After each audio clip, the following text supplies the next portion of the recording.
of a problem. And so any small portion that we can do, which in this case started in 2019 with the passage of the House bill to create this task force, was I believe step one. And in regards to being a Native American legislator in New Mexico, being able to elevate the situations that are taking place in our particular chapter houses, reservations, pueblos, communities, urban and rural, are extremely important, so that we ensure that we are taking those messages of, in some cases, cries for help, and elevate them so that they can become premier issues, and so that we can find and address issues, ways so that we can help to bring closure to these types of problems. And so with this type of issue, I'm so thankful and grateful for the support of my colleagues in the legislature, those in the executive offices, the governor and her staff, for all that they have done, and for all of our tribes and communities for coming together so that we can take the next step, which will in fact include the interim sessions that begin in about a month or so that we can continue our work on this very important topic. Thank you.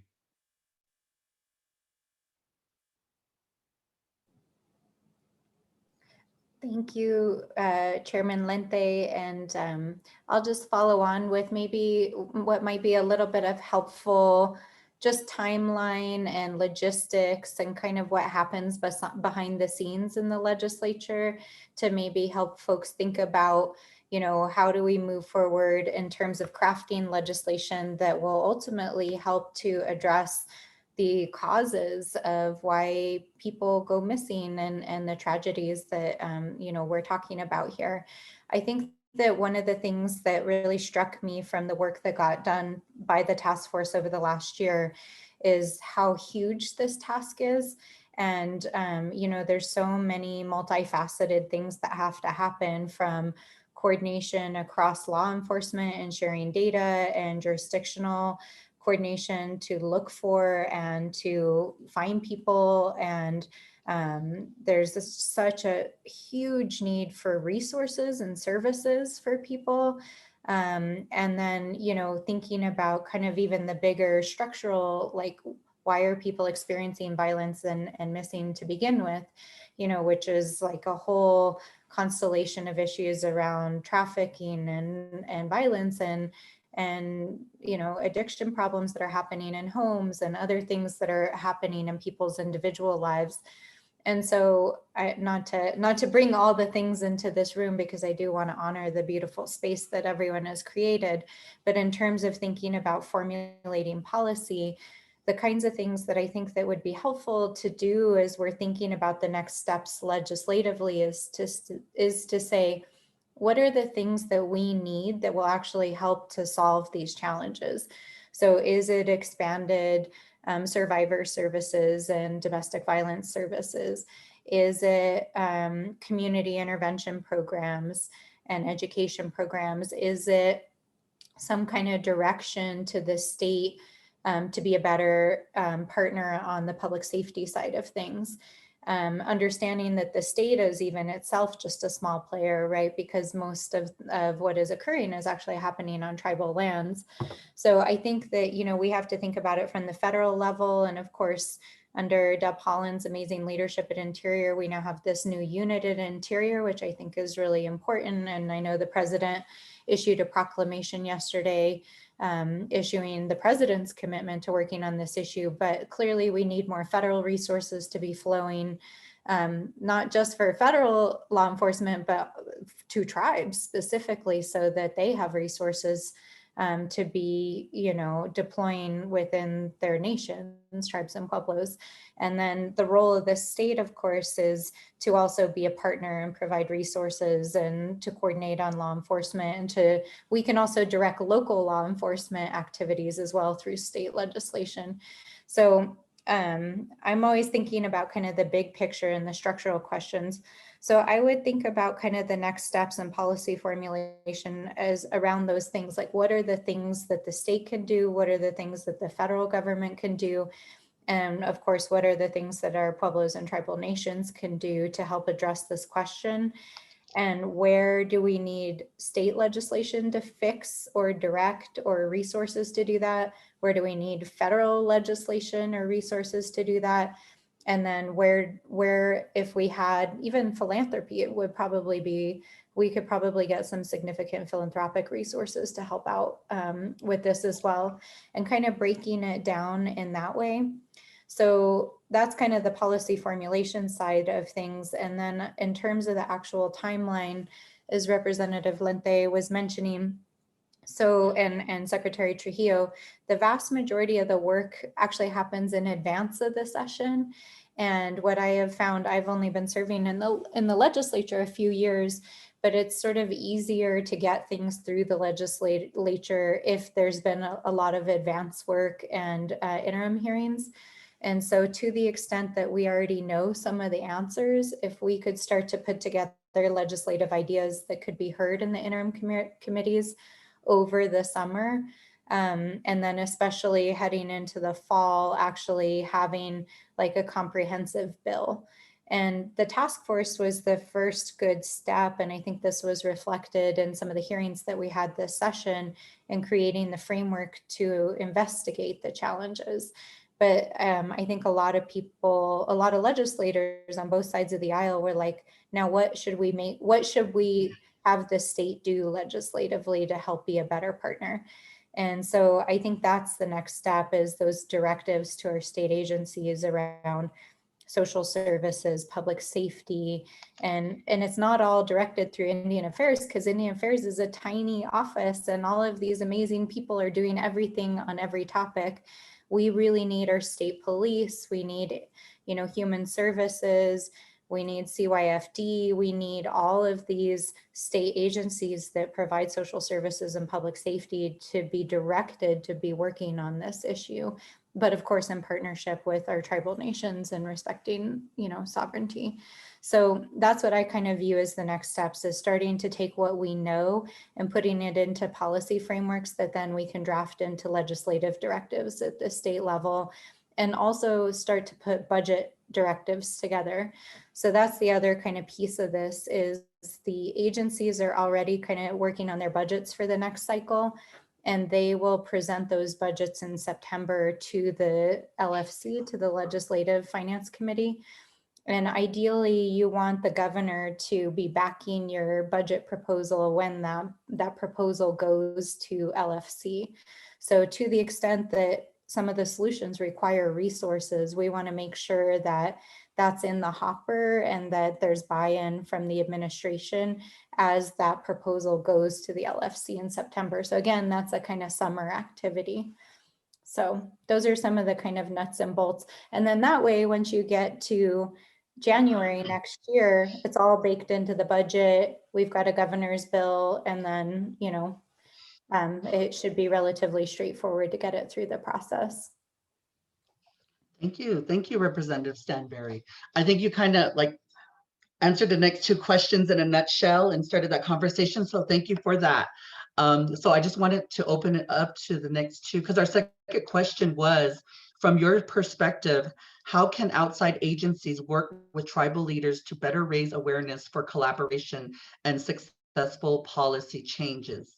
And I heard a few examples of what needs to be done, but I wanted to also get input from Secretary Trujillo and Representative Lente, if you want to add to that.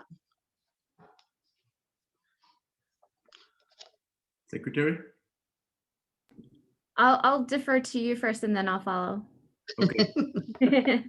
Fair enough. I appreciate that question. You know, I think in working with tribes for a long time, and coming from a pueblo that is very protective of what they have and what they own, and information is all of that, that there is a reluctancy to share information a lot of times when it comes from the tribe or the pueblo itself. And so I think that the more we are able to educate our counterparts in the tribes and the nations and the pueblos of this state, of the importance of this work, and really what the big picture is, as Representative Stansberry mentioned, of what we're trying to get to, and the cause of what we're trying to solve, I think it's going to be that much more important to ensure that our tribal partners, all of them, can find a way so that they can entrust sharing whatever bit of information that they have with the state, the feds, whoever it might be, so that we can ensure that these reports that come out and to the conclusions of those reports, that we can have good information, solid information,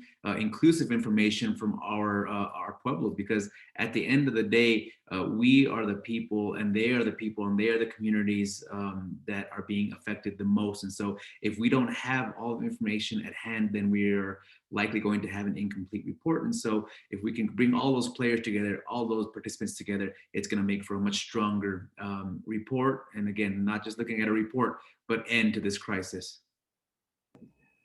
I think also one thing I'd like to mention is the other side of it that Representative Lente mentioned, which is from the state side, right, is our agencies and educating them about how they understand and work respectfully and collaboratively with our sovereign nations here in New Mexico and our community partners, right? I think that's the other part of that, to earn that trust, because there is some of that reparation that needs to happen and occur, but also the trust that needs to be established. So, you know, in order to know that we all are collectively working towards the same thing. And so I think that on the other side, Maddie, is with respect to Indian Affairs, you know, we help to facilitate those conversations, to provide training to state agencies.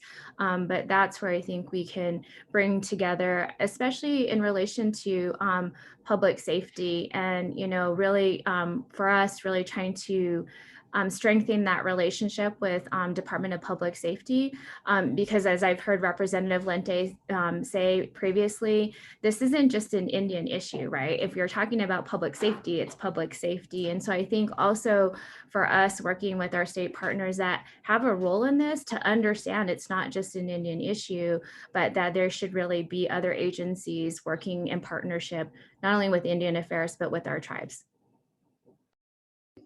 Exactly. Thank you. Thank you. So the third question, Representative Stansberry answered some of that also too. So if Representative Lente or Secretary Trujillo want to add to this, and then also Representative Stansberry, if you wanted to add any more, you could also do that too. What does meaningful policy for MMIWR look like in the state of New Mexico, and how do we get there?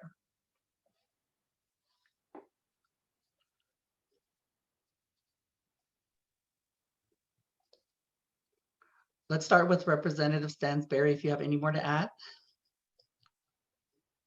Or do you want to pass the baton? I'll pass the baton. I didn't mean to answer all the questions. No, you're fine. That's what the panel's about. We answer those questions. So, Secretary Trujillo. I think for me, it's for hearing from our grassroots and our partners and those in community, because policy shouldn't just be thought about from like a agency perspective or executive or even a legislature. I mean, a legislative perspective, because I think when we see really good legislation, it's a collaboration of everyone coming together. And I think, again, going back to, you know, I'm always asking, like, what does community want? What's going to make the best needs? Because I think Representative Lente and Representative Stansberry and I could go into a room, right, and we could come up with some really great policy. But if it doesn't come from community and doesn't resonate and reflect their values, then it really is an effective policy in relation to what we're trying to address. Okay, thank you. If I may, I completely agree with Secretary Trujillo's answer, and to the point where policy must come from the ground up. It can't come from the top down. And so if we have that inclusive approach to the communities, creating our own policies, because we know best what's best for our communities, that's where it should start. And those are the cues, and those are the charges that I think as legislators we take and we run with those, and we try to elevate them so that we can, again, create task force, create bills, and ensure that dollars are flowing into these initiatives. Because at the end of the day, and Secretary Trujillo touched on this, is that this is not an Indian problem. This is not the tribes, nations, and pueblos here saying, help us, give us money, we need some more assistance to help try to find our people. This is not that. This is a much broader, larger issue that will need to have all of the hands on the deck to ensure that we can find some type of solution for this problem. Okay, thank you. And Okay, Representative Stansberry? yeah, I think I would add one more thing on the kind of, I was thinking exactly the same thing of like the solutions have to come from the people on the ground who know this issue best. And I was thinking about kind of there's two sides to the coin here of finding, seeking justice and people, right? And then there's the other side of the coin, which is prevention and thinking about how these may not be the same sets of policy solutions, right? So the people who are working on the sort of finding and justice piece, those may be more law enforcement centric solutions. And the people who are working more on the prevention side of the equation may have more, social service ideas or family ideas or restorative justice ideas or whatever those are, and sort of thinking about, we can formulate policy ideas around whatever the good ideas are and figuring out who needs to be the partners and things like that. But I think the ideas have to emerge from what people see as like, where would people go if they needed help? What do they need? And so really grounding it in the experiences and needs of people. Thank you. Thank you for that. So thank you, you three, for answering those questions. And we're going to segue into our next section, which is media. And I totally agree with grassroots. And I think just one thing that I, as a facilitator, am hearing also would include is inclusion of all populations. Because I identify as a Native transgender woman, and we have murdered trans women, and some of their murders have been unsolved. And I want to give remembrance to my sister, Callie Watson, who was murdered in the early 2000s. So always giving her name and remembrance in my head too. So I just wanted to do that and also say inclusion can be a part of that. So thank you. So we are going to move on to our next section, which is the media. And our panelist is Donovan Quintero. He is a Diné journalist working on the Navajo Nation. Since his sister Sherry Quintero Davenport and niece Ashley Nicole Ugley were murdered, he's become an advocate on their behalf. He's been focusing on jurisdictional issues, which seems to be the center of just about all of the problems related to the missing and murders of our Indigenous relatives. His more recent focuses have been about prevention, the role of traditional teachings, and systemic racism. So I wanted to welcome Donovan to this conversation and to the panel. And we are just going to jump right into the questions. And I see he's mobile and is in his car. So welcome.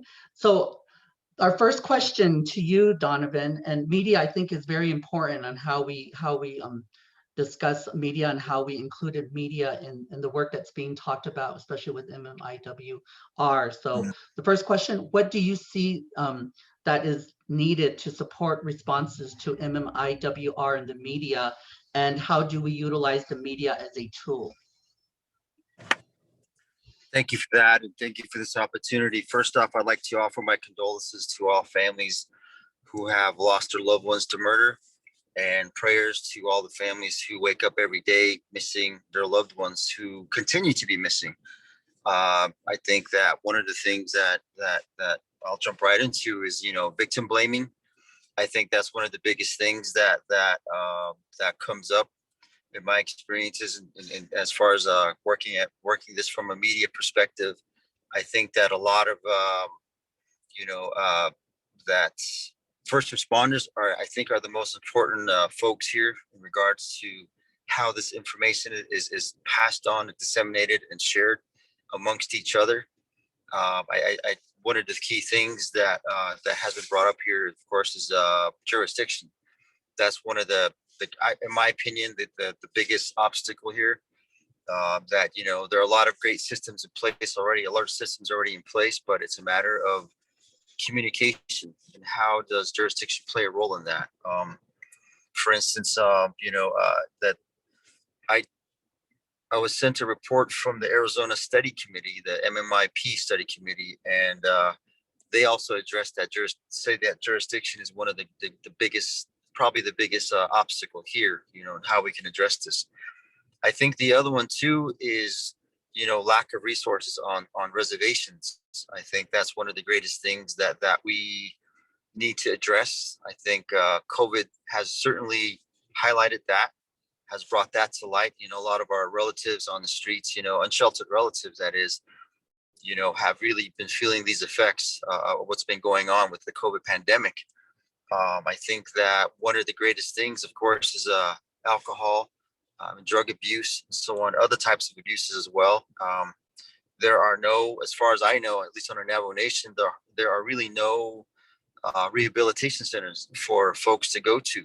So, and I think that these are the things that media, have addressed, but I think it needs to continue.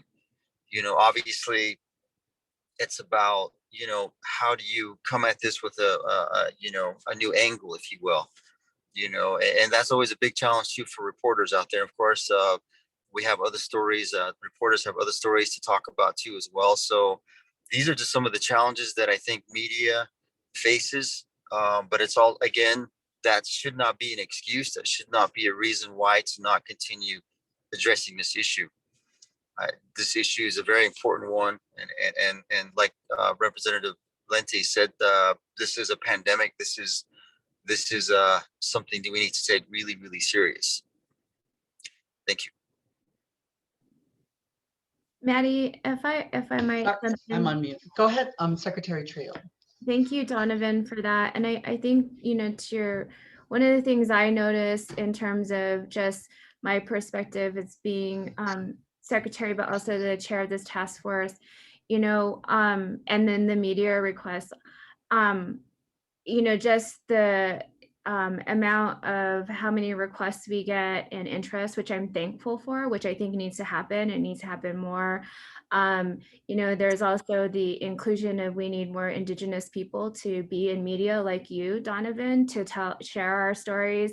I think, being mindful of stereotypes and language and how we're pictured and portrayed in the media. And then also just, I think really have to commend our sister Deb, really, who really put a national spotlight on this issue. And it seemed like since that happened, it started to gain more and more traction in relation to the representation in the media and telling our stories. Because as many of us know, and we hear, there's the disappearance that happens of the person, the disappearance in data, but then the disappearance that happens in our media. And it's always like, we need to have that continual drumbeat that happens and stories. And while I think data is important, I appreciate that we talked about data because it is important. We also need to be telling personal stories because that's what matters. And so I just wanted to mention that it's been an interesting perspective for me when dealing with media requests, and also just being mindful about what language I use, and trying, I think I could do better in reaching out to folks like you, Donovan, and others about being mindful about that, especially when some of us are put in these places to represent, and wanting to do so in a way that honors our relatives. Okay, thank you, Secretary Trejo. So that segues into our second question, which I'm not sure if you want to add anything else to that. So just for the audience, just to be aware of what question was asked, is how should we, the task force, meaning the New Mexico MMIWR, be engaging with the media going forward?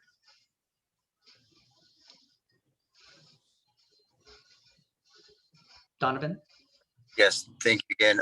Well, thank you for that, Secretary. I appreciate the response. Back in 2016, June 28, my sister and niece were murdered in Holbrook, Arizona, at the Navajo Superior Court, right just a few feet from the front entrance of the doorway, and that really, excuse me.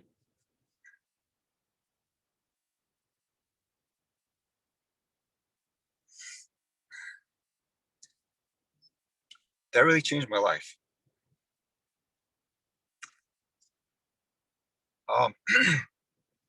Sorry, excuse me. So it's really motivated me to really address this issue. To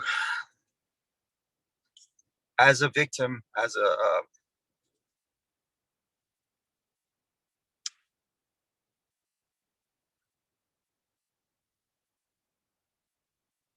sorry, as a survivor, I will never stop talking about them. That's one thing I learned, is to always talk about them, to always talk about how happy they were, how happy they made me, how happy they made us, and all the beautiful memories I made with them. And I have to tell that to people who don't know them. It's really, it's a very unfortunate thing that happened to my family. It's so I think for us, it's really about victims and survivors. It's really about always talking about our families, no matter what. I mean, talking about, people who, all the task force out there, the study committees, Arizona, New Mexico, Utah, the federal level, all the law enforcement that are involved, have to remember that these are real people. They're not numbers. They're not stats, that we have to talk about them like they were, as if they were their own family members. We can't talk about them in a they or a he or a she. We have to say I, my family, because we're all one. So we have to talk about them like that. If otherwise, I use the word desensitized. I think that's one of the greatest obstacles. Another one too, as well, that first responders have to deal with, at personally, and I think that we have to stop. We just have to talk about those things. And so as media, I'm relentless like that. I will talk about them. This is not exactly a really popular thing to always talk about. You don't greet someone in the morning and then start talking about missing and murdered people, right? You don't do that. You talk about how your day is, how it's going to go, and it's going to be a beautiful day. So people tend to not want to talk about these issues. But I think families out there, including my family, as long as we keep talking about them, as long as we force the issue, this is always the issue will continue to move forward. So thank you. Okay, thank you for that. And the last question that was asked, I think you gave some examples already of some of the challenges, especially with media and stuff. So just for the audience to know, that the third question was, what are some of the issues and obstacles we face to bring awareness to violence among Indigenous people when utilizing the media?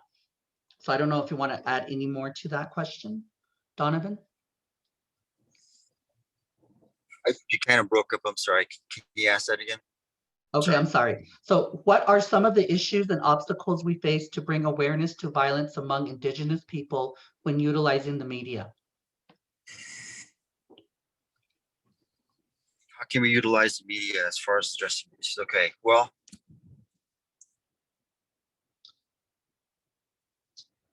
I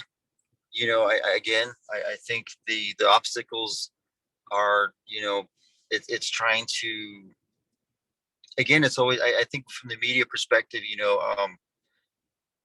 the stories that I've written about a lot of our relatives who have been murdered or are missing, it's about the challenge is about humanizing them. I think that law enforcement, when they put out a missing alert or a murdered poster, they're very straightforward, which is that's their job, right? Their job is to give nothing but the facts. But the downside to that is that they leave the human side out of it. They don't talk about what great people they were, and that they were fathers or mothers, or that they make their families laugh. They make their favorite enchilada dishes, that kind of thing. For instance, there's two brothers I wrote about from Cleveland, Ohio. They're non-native, but they were murdered in a sawmill last year. Unfortunately, a lot of people thought that they were either drug dealers or human traffickers, which was certainly not even the case. They were two brothers traveling to California. One of them found a job out there. A younger brother named Philip Reagan. He was only 29, and his brother 39. Matthew Reagan, wanted to help his brother move to this area. So, they wanted to see the sights, and Google Maps took them through the wrong area of the reservation. So as a result, they were murdered, and FBI put out a poster, and it was very straightforward, and the challenge was to try to reach out to the families, to the family and say, hey, and I spoke at length for about a good month, just kind of getting to know who these two brothers were, and the story about these guys is, Matthew was a mechanical engineer. He's a father of 5. He has 5 sons, ages 2 youngest, 10 being the oldest, and he called them his legacies, not even close to being a drug dealer or a human trafficker.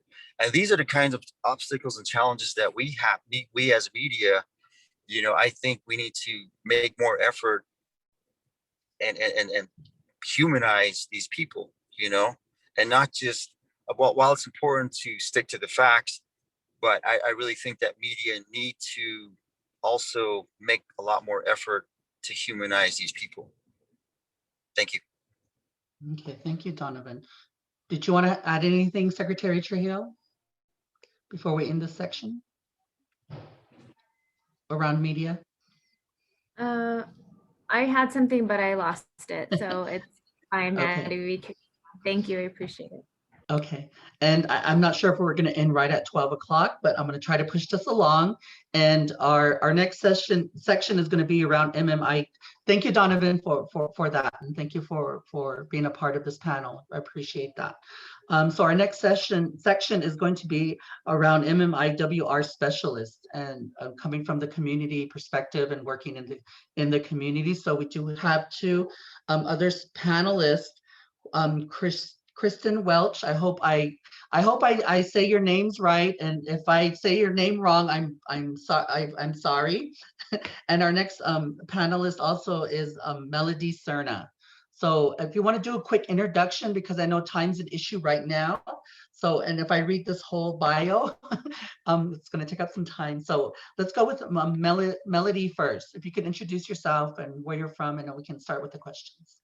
Melody and Maddie, I'm so sorry. Can I jump in here and just say that we do have a couple extra minutes? The other panel, I'm coordinating with them. So if we Okay. wrap at 12:05, I think we'll still be good. Okay, great. I did put bios in the chat for anybody who would like to read more about our guests today. Yes. Thank you for that. I was going to say that. So Melody, if you want to introduce yourself first and where you work, what you do and stuff, and we can get started. Great. Ani Vuju. My name is Melody Cerna. I am from the Turtle Mountain Band of Chippewa Indians and Oneida Nation. I am currently the interim executive director here at the American Indian Center of Chicago, and I'm also a founding board member with the Waking Women's Healing Institute with Kristen Welsh.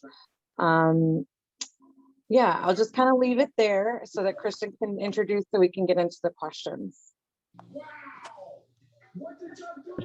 Buju Natamatamo Disnakas Wabijishi Nindodem Kais Machito Komat Umanewa Kinishinabi Koyandao Made Koyandao. So my English name is Kristen Welch. I'm a Menominee descendant, and I'm the founder and executive director of Waking Women Healing Institute, and I'm also a task force member for the Wisconsin DOJ MMIW task force. Thank you so much for that quick introductions, and welcome to our panel. So this section, like I said, is around MMIWR specialists. So our first question, and I'm sure you're going to answer the second question or include the second question, but the first question is, how do you think the MMIWR community and organizations can more effectively advocate for resources and policies? And what is working in your region? Let's start with Kristen. Okay, I think it's kind of echoing a combination of everything that I've heard so far. So it's really centering everything around our MMIW families first. You need to develop those relationships with our families. They have the solutions, they're the experts in it. And we work from a grassroots perspective, but we also sit on the task force. So we're able to see all levels, you know, from the grassroots level all the way up to the state, and then some of the federal policy level as well. So I think what we're noticing is at the state and the federal and policy level, things get slowed down, bogged down a little bit by politics and bureaucracy. And our families get pushed out of the way. They get pushed out of the conversation. They get pushed out of the tables. They are just kind of like an advisory role when we really need to be looking to our MMIW families as the center of the movement. And they are. We're on the ground. We see who's doing the work, and it's led and directed many times by our families. They put their own mourning and grieving on hold and pause so they can get out there and advocate for their loved one, and they can get justice for their loved one. So we need to build a system of support around our family members when in terms of response. So looking for your traditional healing community members, your traditional knowledge holders that can provide that healing piece, because there's a healing and a justice side to the work. So the healing is long-term and short-term, right? There's this historical trauma that we're trying to heal, but we're also addressing those immediate traumas that our families have faced and continue to face as they go through the process. So then looking at those systems and justice side of it, those collaborations that we need to focus on, you know, are primarily responsive law enforcement, jurisdictional issues, data collection, media I heard was another big one too. So kind of looking at the whole spectrum of the issue from response and creating a regional plan of response, not just, you know, your tribal or your rural area or your urban area response, but building that out like we're doing in Wisconsin and working with Meltdown and AIC. We're trying to create this regional response, both preventative and healing for MMIW. So trying to navigate all of that at those different levels, the person in the healing level, and then the justice level within your community, whether that's tribal, urban, or rural, and expanding that out to what's happening at the policy level. Well, I think I'll just add to that just a little bit, because I think we've had such a great panel and they've kind of covered a lot of this stuff. And so I think for me, why we work really, you know, why we wanted to work really with Kristen is that I think when you come from an urban perspective, especially like Chicago being one of the largest human trafficking hubs in the country, you know, and just in the Midwest, right? So 70% of MMIW come from pipelines, right? They come from extracting natural resources. And then when you have Chicago as this major hub, I think the problem with, you know, urban indigenous, you know, communities is that we don't have that traditional base or education in law enforcement and first responders. So it really takes a toll on us as an organization when we're trying to provide that advocacy. So trying to really push the issue at the local level. So, you know, we've been around for almost 70 years. And for us, you know, we just push the issue on the local level, on the state level, on the federal level. But, you know, where Chicago tends to be a little lacking, or where Kristen can kind of help, and even New Mexico in our partner states, is that Illinois is one of the only states that don't have any federal tribes or any federally recognized lands. So it's hard for tribal, you know, it's very hard for us as an organization really protecting these women, these families, and providing these services when we don't even have access to the funding that it's required to give these services from a traditional and cultural lens to heal the families in a way that needs to be done. So I think, you know, when we look at the federal or, you know, state, city, you know, monies and how those resources are allocated, we have to look at those nonprofits that are in urban areas that are treating these families in a culturally, you know, respected way that helps them heal and puts them first.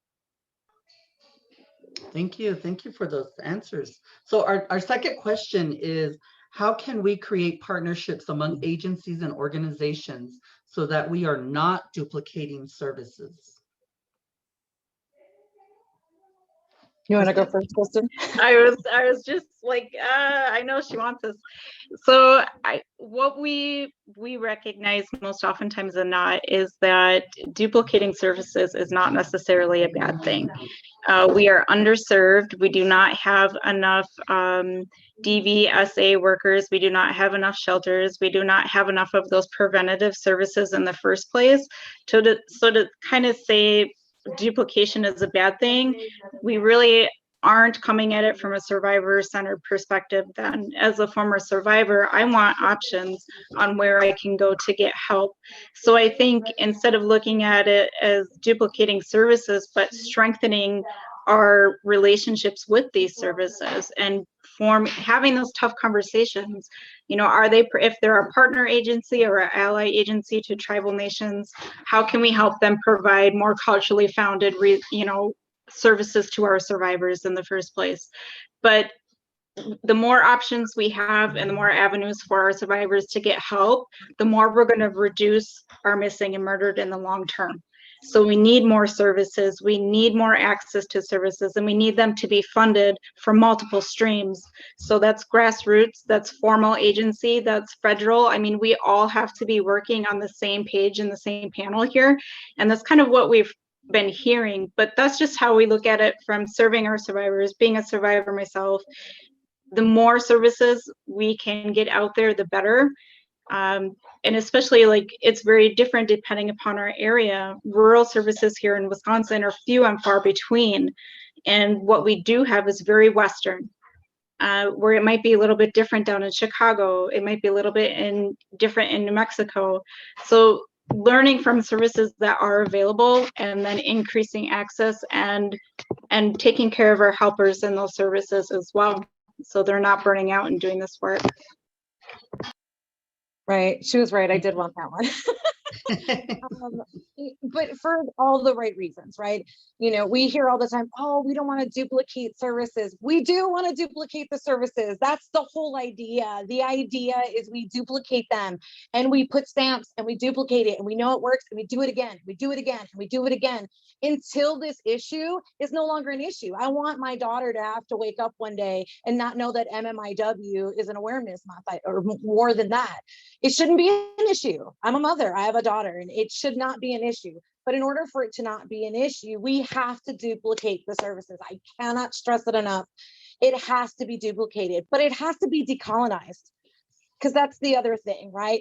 Just because urban natives live in urban areas does not mean that we want Western ways of services. And if we duplicate them in all these different places, you know, somebody might feel comfortable coming to the American Indian Center. Some people might feel comfortable going back to their tribal nations and receiving that help. Some people want traditional healing from home. Some people can't get home and they need it from us or one of our partner and sister agencies here in the city. So why not duplicate these services? When we keep saying, oh, well, that person has it, they don't need anymore, you marginalize the trauma that these families are facing and how they can heal. And then we hear politicians say, oh, well, we gave them $1 million. When you spread $1 million or $4 million or $5 million across 100 agencies, that's nothing. It's nothing. It's a crab in a bucket. And that's literally the mentality that they have for natives and indigenous people across the nation already, is that we're already crabs in a bucket. You know, we're the micro minority of everyone else, and we're that double asterisk at the bottom of the page.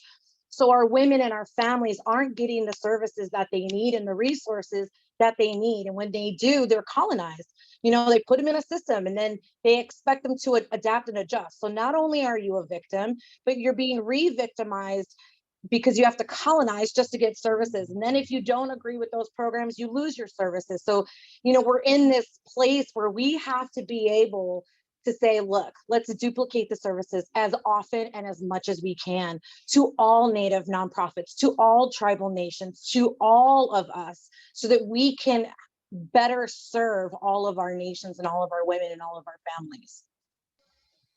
Exactly. Thank you. And I think that last question really like ties back into what was asked within our bill sponsors too, in advocating on our behalf of duplication is okay, because I know with funding, it's very stringent and there's certain things that you have to do, and it's part of the policy, as they say. So how do we work together to change that policy to work with our community? So I think all the stuff that we talked about kind of links in together, especially with media, because media can also play a role in our community and how that is portrayed out to the community and people who are not familiar with MMIWR. Because sometimes even we come across people, community members who like don't want to be a part of it, or they're fearful of it. But I think when we're impacted by it, that we get involved on a personal level in those experiences. How that's what helps change the policies and the strategies, and moving forward, what do we do within this work that we do? And I think for me as a Native trans woman, like being involved and giving voice to my community and being a part of this process really helps a lot. So I wanted just to wrap it up, and I just wanted to read a couple of things out of our chat that was written down, and from the Naka Girls Wellness. Economically, that sounds like an opportunity for a lot of our communities. We need infrastructure to also support the epidemic of unsheltered survivors. And another one was Belina Guy. As a family advocate, my questions and concerns to share focus on the lack of prosecutors to work with FBI, the rewards offered in Native cases in comparison to mainstream, holding accountability not only for the person responsibility and the community who are aware of what is happening. Again, the high turnover of investigators. And another one on the healing level, this is from Naka Girls Wellness. On a healing level, we also need to have conversations in our communities about transphobia embedded in creation stories, also about how settler colonialism has tainted our languages and non-hierarchical, sorry about that, understanding about kinship and beyond the humanitarian. So that's, thank you for including that. So we're going to wrap it up because we are right at 12:05, and I'm sorry this panel was rushed and we got all the questions in and stuff. So thank you everyone for being a part of this panel, and we're going to go back to the main one. So thank you representatives, thank you secretary, thank you Donovan. I think Donovan already left, and thank you to the organization out of Wisconsin for being a part of this. So let's transition back. Thank you.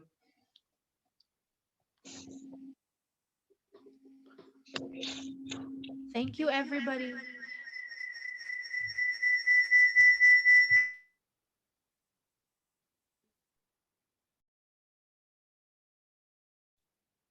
Sorry about that. So what we're going to do now is make our transition back. If I've got Aurora and Sherry on the Indian Affairs Department who are going to be handling our move. If you can come on, please, and advise how we make our way back to the main room. Sherry or Aurora, that would be great.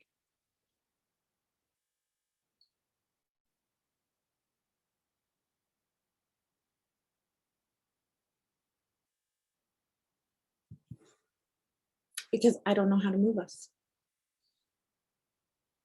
So the other panel one is wrapping up right now. And what we're going to do is we're going to go back.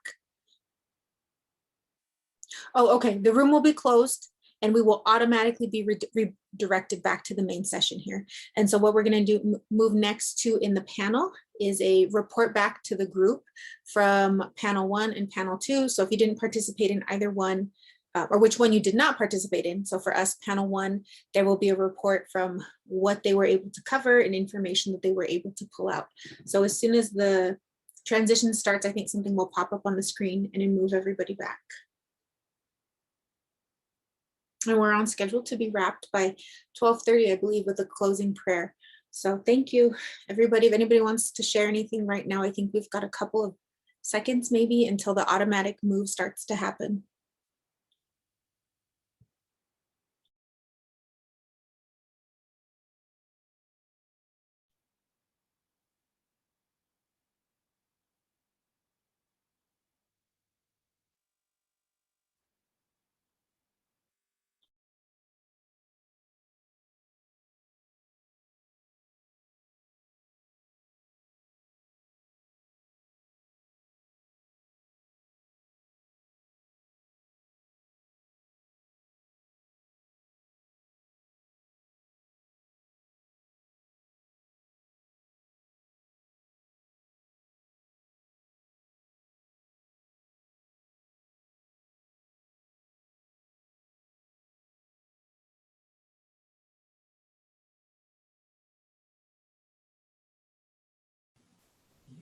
question, Christine, this is Tweety.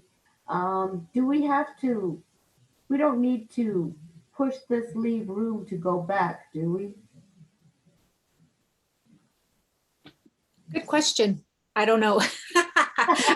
But I did get a note that we are gonna be moved back automatically. So it's up to you. If you want to take the risk and make the move. Oh, there we go. There should have been an invite that says Indian Affairs is inviting you to return to main session. That will go out to every.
Did I go back to the main room or am I still in the?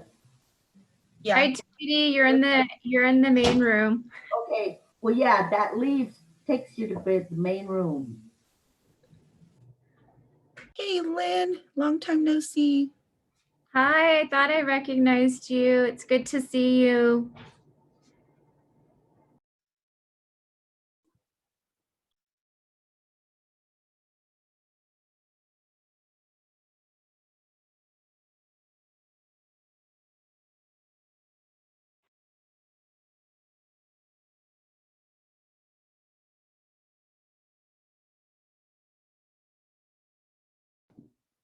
And I mentioned this earlier, but we're just waiting for people to transition back from their panels to the main room. So grab some water, get some food if you have time. Thank you everyone for continuing to share space with us today. We'll continue with the rest of our agenda.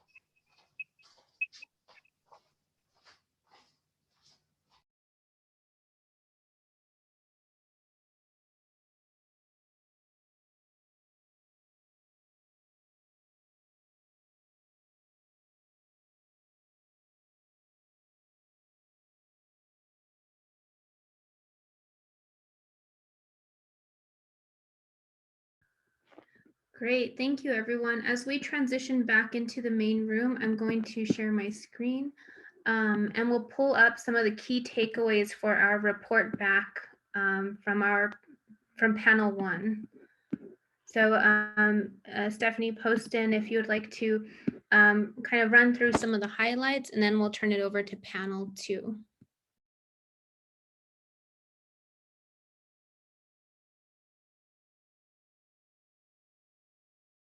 And Stephanie, you're muted.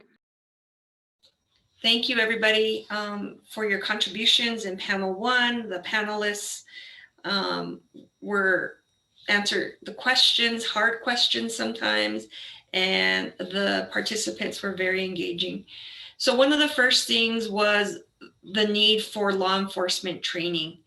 And the state can help by providing this training to the new officers, the issue about mental health training, data collection, and in that training, ensuring that there's cultural sensitivity. Tribal governments need more data and evaluation, infrastructure, support, that whole issue of capacity building. Beyond law enforcement, I think we all here clearly know that it's beyond that and it's a community issue. To develop culturally relevant and culturally sensitive educational material, curriculum, bringing in our elders, our educators, our healers. There should be a collective effort by tribal leaders to sign the data sharing agreements, to exchange that information, explore how our enterprises, our economic development, gaming operations, travel centers, etc., might, what's that correlation and how do they contribute to the issues and contribute to the matter of missing, murdered, and Indigenous women in our communities. So for me, the biggest takeaways were that whole issue of communications, what the formal reporting, when you're working with other entities, that other entities besides the tribal government run in the other direction. Maybe they don't understand, they don't think they have jurisdiction, which they don't, but how can they work with tribal communities? The other issue that I heard a lot is it's a two-way street, that those that are impacted have that trust with law enforcement. And that's where that training comes in, that the families feel, some of us have had good experiences and bad experience with the interfacing with law enforcement, and that trust needs to be there so that reporting can happen quickly. The other area that I heard a lot of was resources, funding, and the big one was, if the concentration of these numbers are in the Albuquerque area, what are we doing to help our relatives who don't live in our tribal communities, who live in Albuquerque and some of these other areas where we see these numbers going high? And the big one was the training. So that is my summary, and I will hand it back over.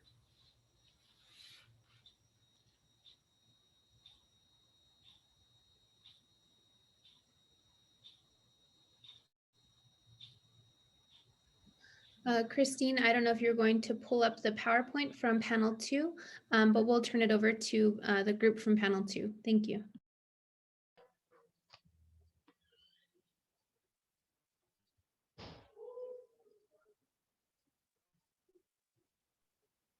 Hi, everybody. And Maddie Jim was our facilitator. I know that scheduling wise, we had Maddie up until 12 o'clock. Oh, and Maddie is here. So Maddie, if you are available, I've got the screen pulled up, and we had some note takers live, and I know they were also on panel 1, who are students of Carmela. Carmela is a professor, and a couple of her students were able to join us today and Okay. help us out with the note taking. So Maddie, I'll turn it over to you here. Okay, is there a slide where we have the bullet points that we talked about? I do, and I can move that. I just wanted to make note of our facilitator and our panel guest. Okay, awesome. Oh, and that came out kind of ugly, so sorry guys. I'm typing quickly here, but these are our panelists. A big shout out to Maddie, Jim, and Stephanie Poston for hosting and being our facilitators today. Yes, thank you. So I had a good time in moderating. So some of the stuff that we talked about is going to pop up in a little bit. So some of the key takeaways that we had in our section, which was titled "Where do we go from here?" and talking about the next steps in strategy dialogue, best practices for community partner and specialists. So the first one is around policy and legislation. So our panel, we broke it up into 3 sections. We covered bill sponsors, and then the second section was on looking at media and how media is involved in the topic that we talk about. And then the last section was around MMIWR specialists, so people who are doing the frontline services, the work that's being done. And the partners from Wisconsin were on the panel and gave really good feedback on like next steps and what should be done. There were some good questions that were answered, and what we liked in this panel is that when the panelists were talking, that it gave evidence to how all of this was connected with each other, especially at the end with talking about policies and how that needs to be a part of how the tribal leaders and and people who make policy changes on the state level, even on a national level, can be a part of that. So with policy and legislation, coordination with law enforcement and key stakeholders is a main focus. MMIW is not an Indian issue.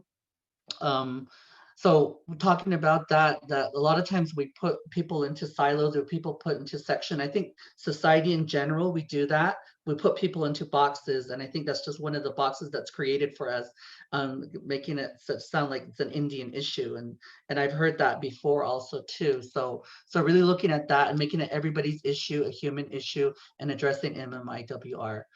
We need fierce legislators and people working on these issues. So we had 3 great panelists who gave good examples of how to work within our communities, especially with the new executive order that was signed. And they gave a synopsis of the timeline of what's to come up within the session that is coming up, and how they're going to address some of the issues within that. And then also they gave their perspective on how outside agencies and tribal leaders can work better with policy change, and also bringing awareness and looking at how we change policies within the work that's being done around MMIWR. Also, media, excuse me, allergies are bothering me. So our next section, we were looking at media, and Donovan Quintero shared with us on how media could be a part of this, and how we talk to our media, how we utilize media in getting the information out to the community.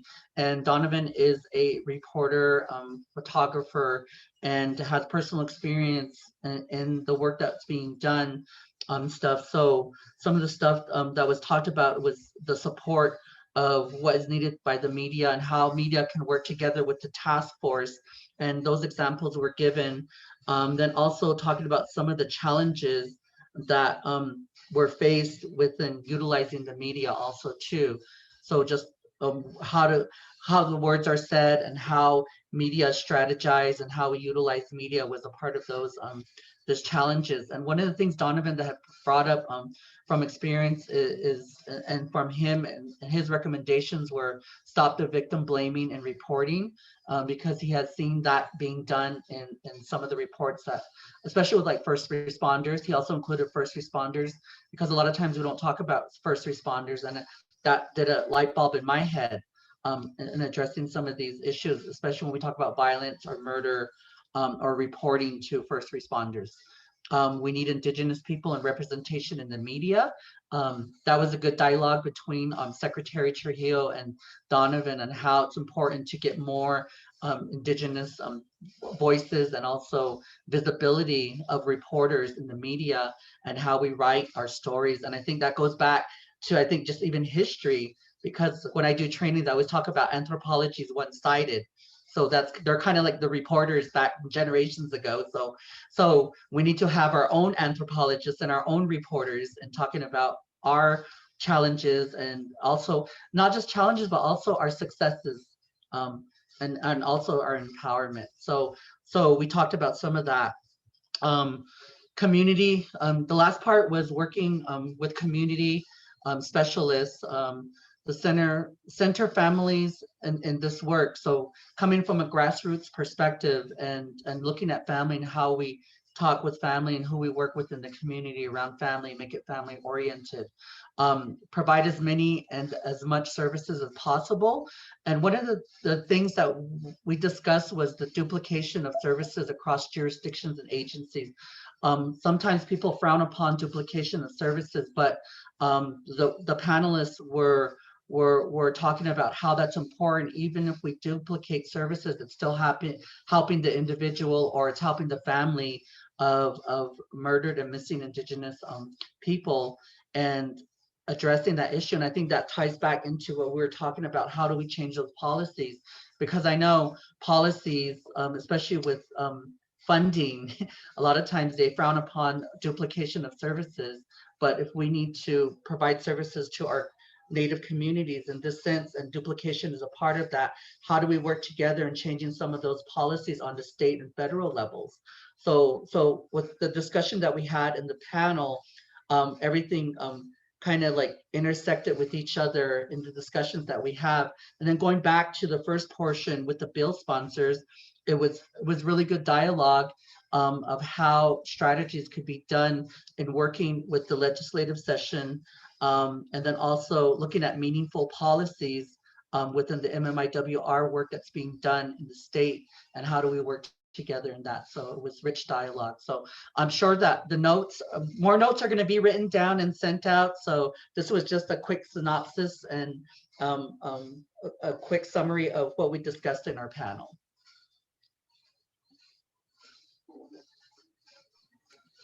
Thank you, Maddie. We are going to once again try to pull up a video that we tried to play this morning when we first got started. Just one more time, doing one last plug before we wrap up here for the virtual run being hosted. We'll put that link in the chat.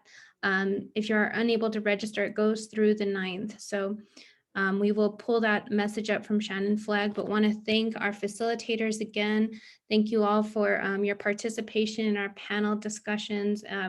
We have a lot of great feedback to sort through, and we will do that and try to get a summary out and put it onto our clearinghouse, which is also in the chat. Thank you.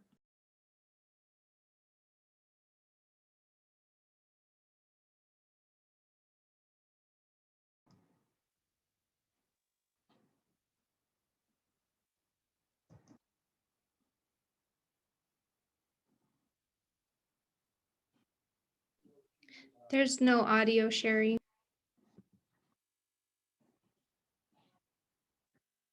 The Native Health Initiative.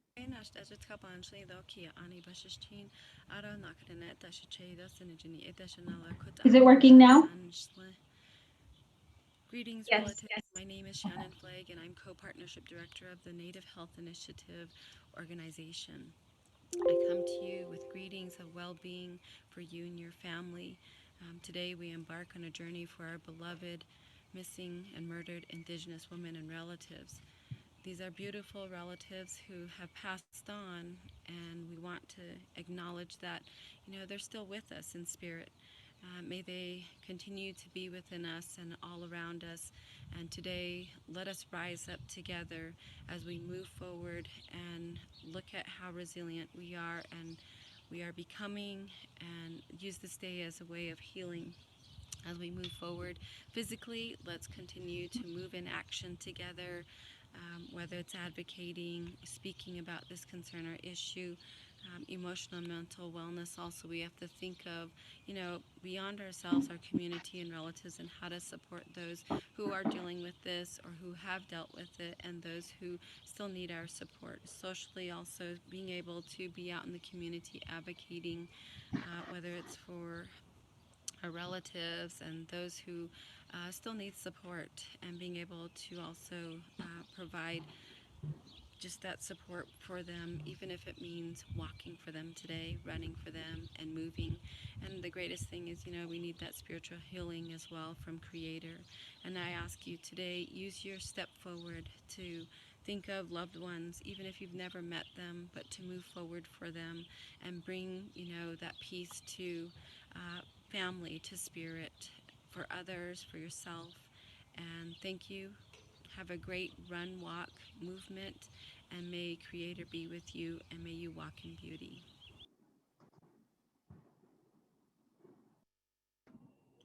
Thank you, Sherry. Again, thank you to Shannon Flag. I'm so thankful that we could play that for all of you.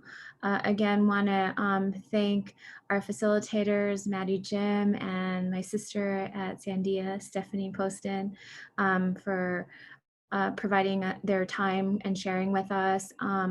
I also want to thank all of you for holding space and sharing with us, and look forward to working with many of you as we continue our journey together. And so with that, I want to end our call to action today, as we began with a closing prayer from Vice President Eddie Martinez. Martinez from the Mescalero Apache tribe. Vice President? Yes, ma'am. Can you hear me? Yes, we can. Don't do the picture. So, well, first of all, thank you for the invite.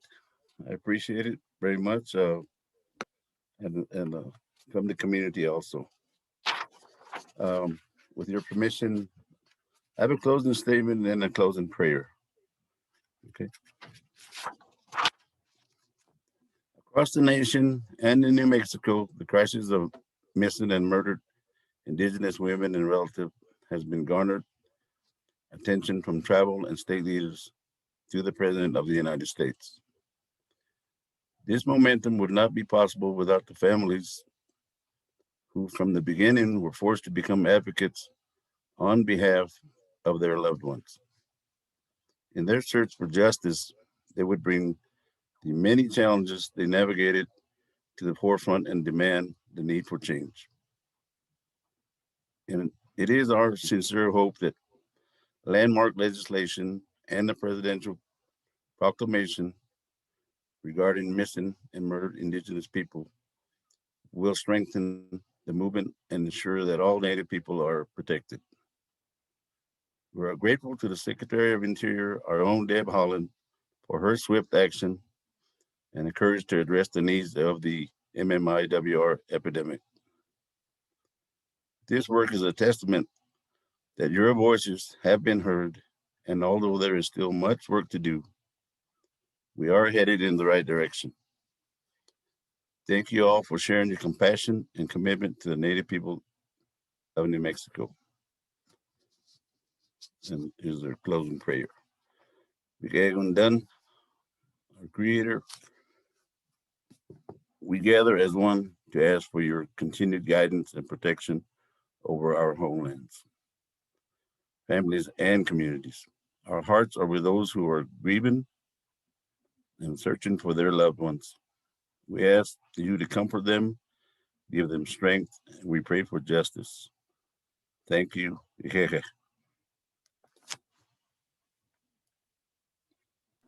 Herkim Vice President Martinez, thank you for that. Thank you for sharing. Thank you for being with us today.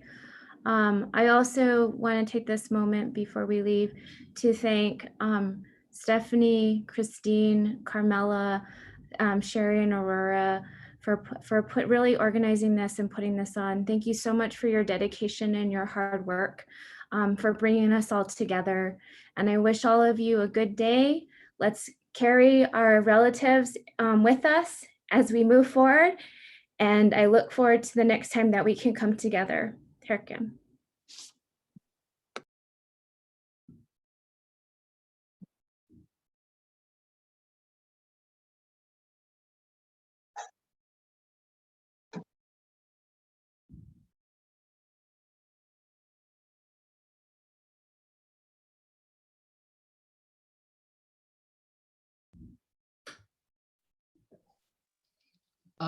Did you want me to stay on?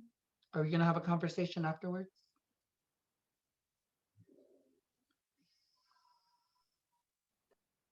Hi, Maddie. I can send you a separate link for a debrief Zoom that we will do with the team. So we'll end this one out and then we'll get on for that one separately. Okay. Did you want to send that as well, Christine, to me? Yes, wasn't that Okay. you as well, Stephanie? Okay. Thank you. Thank you, everybody. Time to get lunch if nobody wants to go. That's understandable too. Thank you. Thank you, everyone. Thank you, students.